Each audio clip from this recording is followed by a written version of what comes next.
As we move in today's sermon, we move into 1 Samuel chapters 21 to 23. This is a book that you as a congregation have been getting to know well this fall. Pastor Russ Taves referenced to me the frame through which you're reading the story of this book. David as a king who reveals something of the heart of God, a king chosen by God, a king who prepares the hearts of people in the ancient world to receive Jesus, a king who provides us today with a glimpse into the character of Christ, a glimpse of the character we follow. And as Russ explained that to me, I was drawn to Hebrews 11 and 12, and particularly the passage that was just read for us, the lens of so great a cloud of witnesses. Why this lens? Well, in the Hebrew passage that just precedes the part that we had read for us in Hebrews 11, there are a whole smattering of little bits of Old Testament stories. And through these stories, then, the writer comes up with this image of the cloud of witnesses, all of these stories, these characters from the Old Testament who are part of this cloud through which we are called to look to Jesus, the author and perfecter of our faith. Today, drawing on that Hebrews passage, I pray that we also would not lose heart, but we would be encouraged as we would look to Jesus, as we look to Jesus through 1 Samuel 21 to 23, and hear this story as contributing to that great cloud of witnesses that calls us forward. Now, there are a few characteristics that are commended, that are celebrated, that are honored in Hebrews 11, and why these particular stories and characters are of people who are seen to be part of this great cloud of witnesses. I'll name two things in particular. One is that they are stories of men and women who formed relationships and went through their habits or their decisions on the basis of trust and not out of fear. So these are people who are commended for doing things on the basis of trust and not out of fear. They also are commended for being faithful practicers of something that they could not or would not be able to complete on their own. They were all people who were in some sense imperfect. Whether that imperfection was something that we understand as being part of their character, or whether the imperfection was part of their time, that the conditions were such that they weren't able to complete whatever task they were called into. Here's a glimpse of a few of the stories from Hebrews 11. Miriam, the older sister of a baby named Moses, was so touched by his beauty that she chose not to be afraid and went and hid him in the bulrushes. Many years later, Moses himself walked away from personal security and success for the sake of the welfare of an oppressed people. Neither Miriam nor Moses assumed that there could be perfect conditions in which they could make some right move or find their way forward. And in fact, Moses was not able to complete the journey with his people into the promised land precisely because he gave in to fear at some particular moment. And yet his story continues to be celebrated as the stories through which we are called forward in looking to Jesus. The part in Hebrews 11, and I encourage you to read that sometime, and be ready to laugh. Because Abraham, there's something that strikes me as actually quite a funny line. It says, he is reported to have been as good as dead as he led the people forward to a land that lay beyond the grasp of his dreams. And so that phrase, as good as dead, strikes me as kind of a modern day colloquial kind of expression.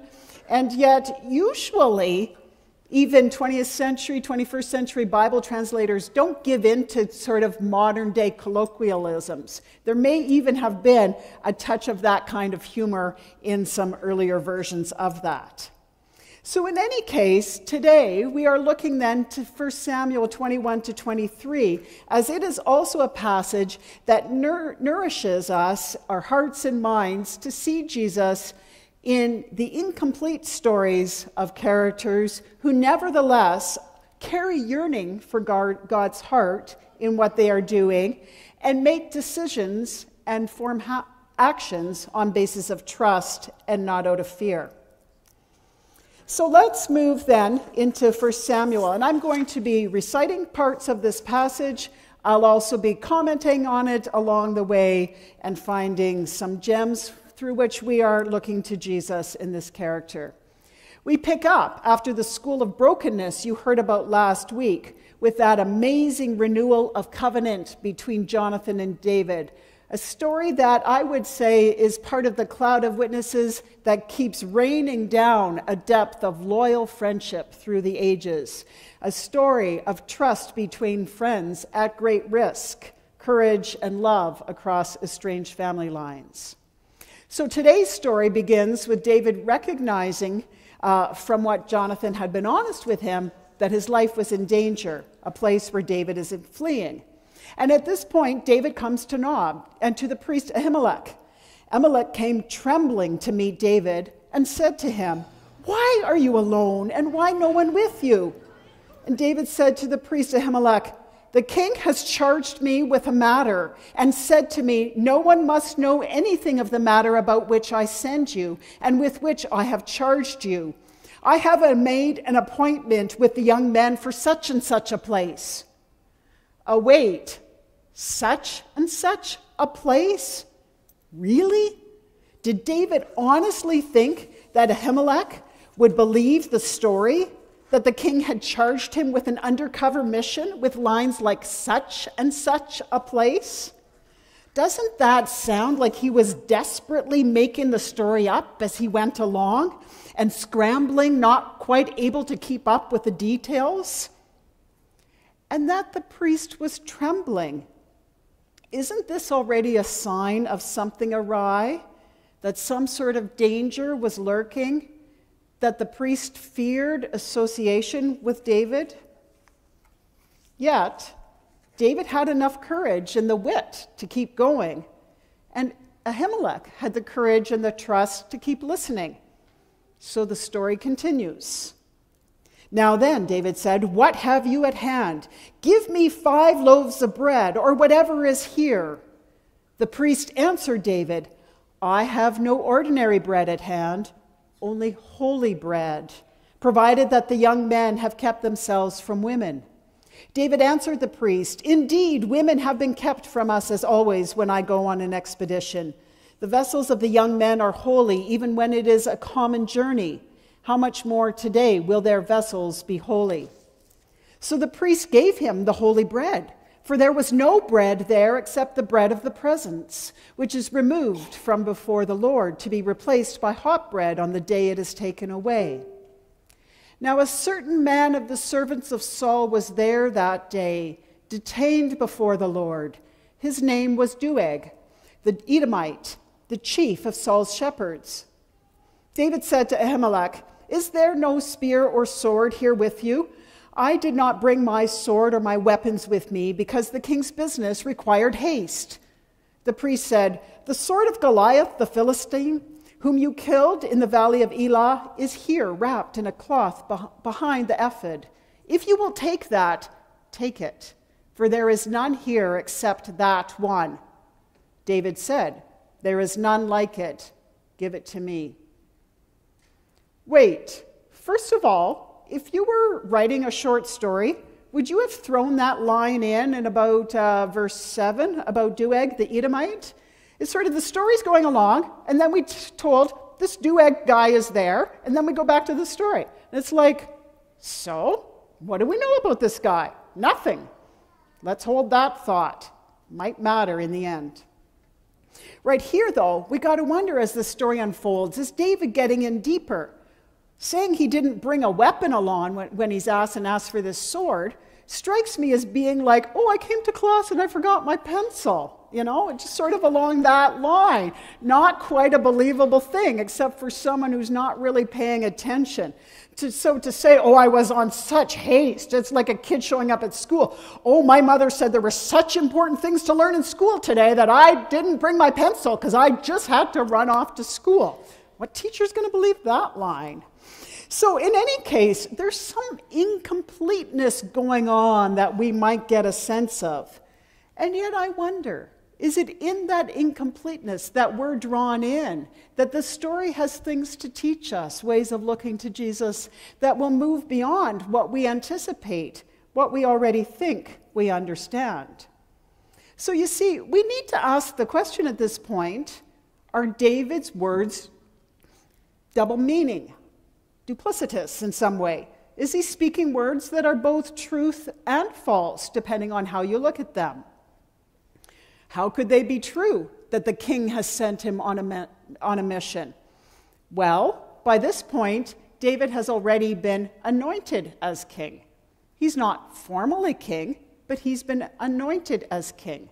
On one level, he could be saying, I've already been anointed as king, and as king, I've placed myself on a mission. So I'm here on a secret mission from the king. That has that kind of truth value to it. On the other hand, is Ahimelech able to actually read that meaning? What's going on? It doesn't seem to matter that the priests really believed David's account in its literal meaning, that he was on a mission by which we might have assumed it was a mission from Saul. Because as what goes on is that Ahimelech starts to test David. He tests David firstly in terms of whether he can give him this bread and this sword by asking if the men with him are pure, if they're people who have been loyal to their commitments, in this case, in terms of sexual purity. And so what happened then is that Ahimelech used that testing, and out of that testing was willing to give the bread and the only sword he had, the sword of Goliath, to David. It reminds me, in giving this holy bread to David, of the stories we read all over in the Gospels, stories of Jesus being willing to give bread to people who are hungry on the Sabbath, even though that was considered to be a practice that was against God's will, against the keeping of the laws for the Sabbath day, so that what is seen as holy does not have this absolute value, but deeper need and deeper need and truth can overturn what we understand already to be right and true. But there's another layer of meaning that kind of interests me in this play going on between David and Ahimelech. And it makes me wonder whether it really was true that Ahimelech only had these consecrated items, the bread and the sword. Or was this maybe a second test for David? Was it along the lines of saying, I only have bread that has been consecrated before God? And it's sort of like checking if David would say that I am right with God. I am speaking things that are true before God, and it is on my honor before God that I'm willing to take this bread. It's kind of like on the lines of testing someone. Are you telling me the truth? Is that a white lie? What's going on? But if you ask someone in the old-fashioned practice in our legal system to swear an oath on a Bible, you anticipate a greater level of truth-telling. Could be that this is going on. In fact, it makes me wonder whether David and Ahimelech were kind of talking to each other in code language. Each one knew that the other wasn't able to tell the whole story of what was going on. Each one was able to understand there was something deeper going on than the words they spoke. And yet, they were able to test one another, and with that, to trust one another that they were being honest before God, testing that truth value, and with that, David was willing to receive these elements he knew to be sacred. From there, he began to flee once again, once he takes the food and the sword. And he went to King Achish of Gath. The servants of Achish said to him, Is this not David, the king of the land? Did they not sing to one of him in dances, Saul has killed his thousands, and David has killed his 10,000s? David took these words to heart, this maybe mockery, this taunting, and was very much afraid of the king Achish of Gath. So he changed his behavior before them. He pretended to be mad when in their presence. He scratched marks on the doors of the gates and let his spittle run down his beard. Achish said to his servants, "Look, you see the man is mad. Why then have you brought him to me? Do I lack madmen, that you have brought this fellow to play the madman in my presence? Shall this fellow come into my house?" Hold on. So David continues to flee. And in this, we see he is desperate. He's becoming more desperate as he recognizes he's recognized wherever he goes, has a tough time living in hiding. He also shows he has a very, to our minds, strangely buoyant and resourceful imagination to keep going. The fact that he went to Gath seems an odd choice. It's a Philistine city. It's one that probably he would have known as being an enemy as much of David as of Saul. And this place is mocking both of them, these ones that are in fear of each other. And so David does this pretending to be mad to survive. In the story, we see only strangeness. We don't know really what's going on in David's mind. What was he thinking? Where was he drawing his courage? Where was he finding his way to whatever he's going to do in the next moment to keep going? Elsewhere in the Bible, though, we hear the truth of David's heart, the courage he found in crying to God. For Psalm 56 says to the leader, according to the story at that point of David, when the Philistines seized him in Gath. So Psalm 56, David from another place. Be gracious to me, O God, for people trample on me. All day long foes oppress me. My enemies trample on me all day long, for many fight against me. O Most High, when I am afraid, I put my trust in you, in God, whose word I praise. In God I trust, I am not afraid. What can flesh do to me? All day long they seek to injure my cause. All their thoughts are against me for evil. They stir up strife. They lurk. They watch my steps. As they hoped to have my life, so repay them for their crimes. In wrath, cast down the peoples, O God. You, O God, have kept count of my tossings, put my tears in your bottle. Are they not in your record? Then my enemies will retreat on the day when I call. This I know, that God is for me. In God, whose word I praise. In the Lord, whose word I praise. In God I trust. I am not afraid. What can a mere mortal do to me? My vows to you I must perform, O God. I will render thank offerings to you, for you have delivered my soul from death and my feet from falling, so that I may walk before God in the light of life. Incredible psalm. At one moment, crying out for God to be gracious, then saying, I trust in God, I am not afraid. Then going back to recounting all these horrible things and the people seeking after him and asking God for vengeance, for wrath to come down on the peoples. And then stepping back and saying, God, you have my tears in a bottle. If I call to you, won't that enemy just retreat? Won't they just somehow go away? Very different from the wrath statement. And ending again with saying, in God I trust, I am not afraid.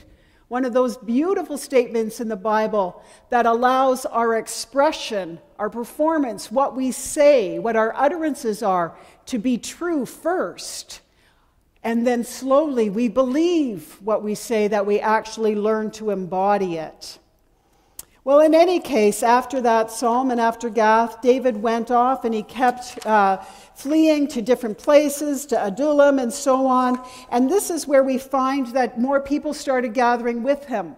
And we get this wonderful statement that we get lots of echoes of later in the Bible. Everyone who was in distress, everyone who was in debt, and everyone who was discontented gathered to him, and he became captain over them. And there were number about 400.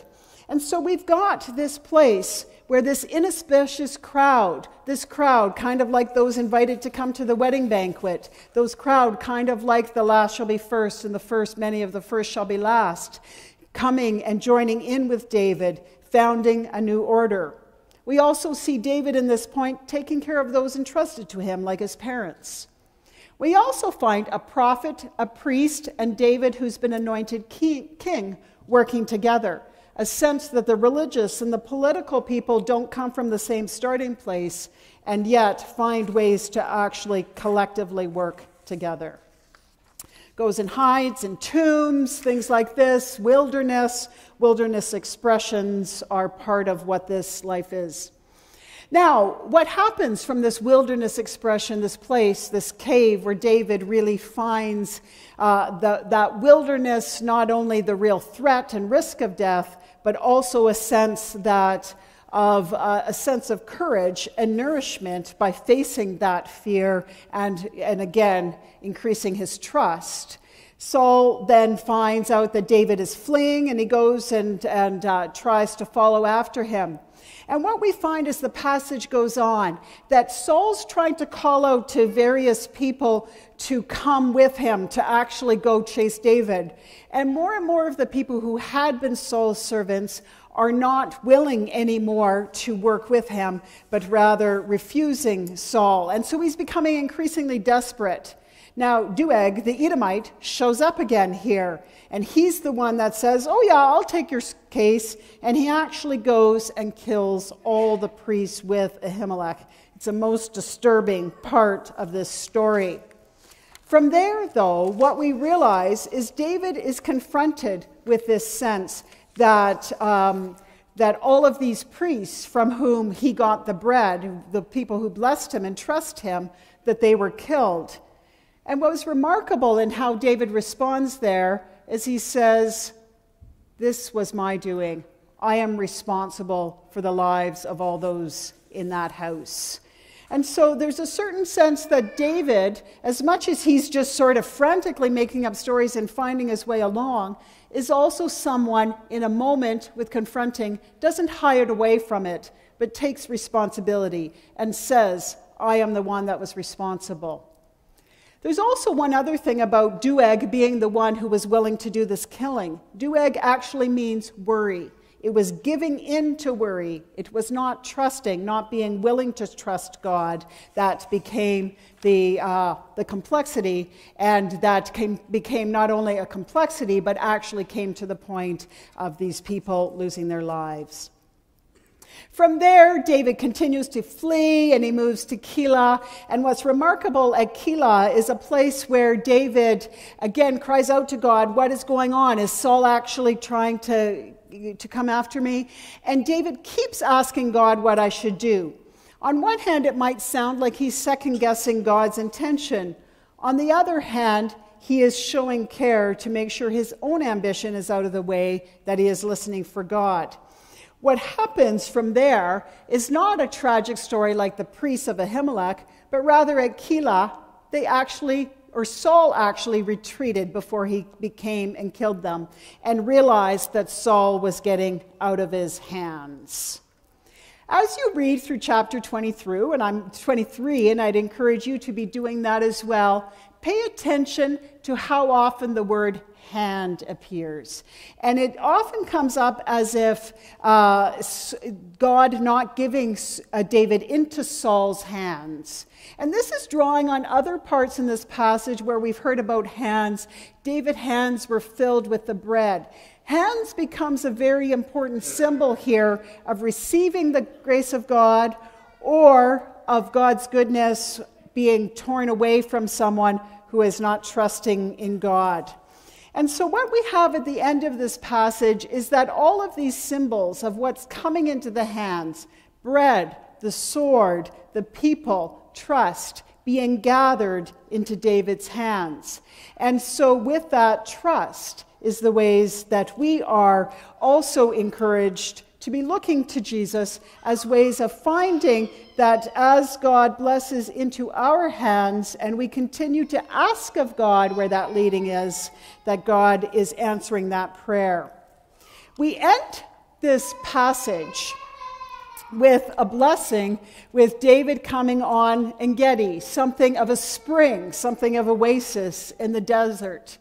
And as an expression of that oasis, that nourishment, we are going to end this sermon with another psalm that is a nourishment out of this passage when David is fleeing. And when the story around us, the story we read in 1 Samuel, is just giving us the details of this person trusting in God and then fleeing and doing some crazy thing like trying to make up a story in the moment to find his way forward. But it's through Psalms that we're getting the reflecting, the nourishment. And so we'll close with the psalm that David wrote when he was feigning madness. And that is the Psalm 34. Psalm 34, in some ways, is similar to Psalm 56. It also expresses trust.